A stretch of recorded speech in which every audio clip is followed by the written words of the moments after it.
wrote the titles of the chapters that evening, and somehow I thought I could do it all. I had cooked dinner too, and we sat down, and my friend said, "But there's no silverware." I couldn't do it all, but I tried. I also tried to learn from Coya. There were times when I was writing, but when my husband came home from the bank, I put my papers aside. Later on, when we were both sitting around, I would maybe do a little more editing, but I didn't. I could have gotten caught up in writing totally. Well, the phrase, "Coya, come home," where does that come from? The name. Coya had an older sister, Crystal. Crystal was 2 when Coya was born. She could not pronounce her little baby sister's name, which was Cornelia. So the 2-year-old called her Coya, and it stayed. What's in a name? I lived in the community of Glenvick, Minnesota. I was Mrs. Jean with that part, but my mother-in-law was known as Mrs. Vital. This is 1950s. Women went by their husbands' names, but not Coya. From the beginning, she was Coya Knudsen. That made her stand out. And then the phrase is from the editor of the Fargo Forum. When this letter that Catherine has told us about came out, I think the perpetrators, everybody, was surprised at the tremendous interest and how the story spread across the country and even into England. It was a local story, right? But it didn't stay that way. Well, the editor of the Fargo Forum coined that "Coya, come home," that plea from Andy. And that stuck. Well, we're today honoring Coya on the eve of her 100th birthday.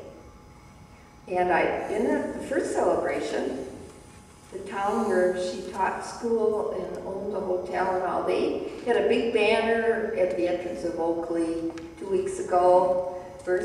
Happy birthday, Coya. They served the very same menu in Oakley. And I couldn't believe how they figured. They had 2 sheet cakes, each 3 feet long, and when I signed the last book, the last crumb was gone. So Oakley is proud of, and the county, that county, my own county, Pennington, and Red Lake County remain her strong supporters all through everything, letter or what.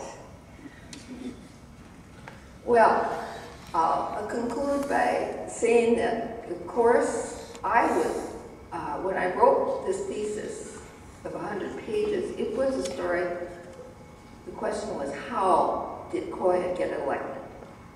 But now Catherine has challenged me, and I'm going to do the more difficult part and try to deal with the letter from her husband.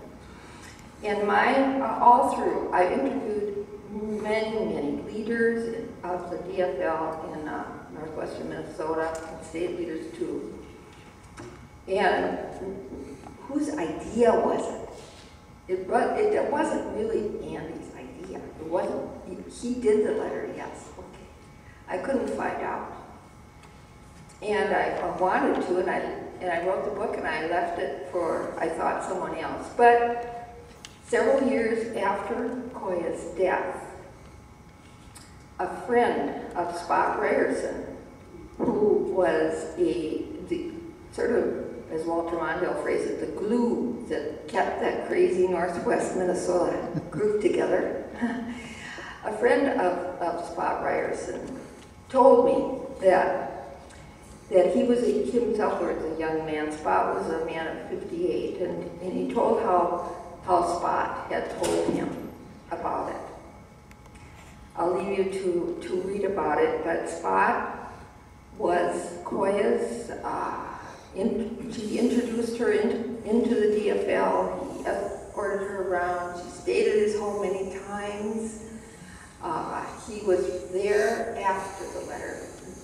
The people in her own party disappeared with her defeat, before her defeat, and after, but not Spot. And that's why I'm glad that I didn't find out.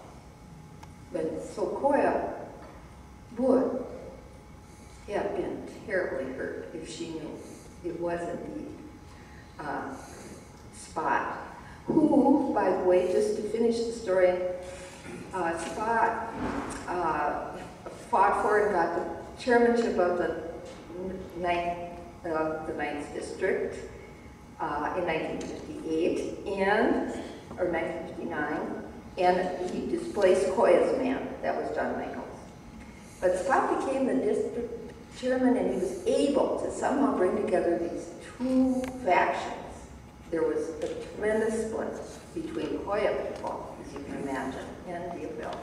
He did it, and it went on, and he went on in politics.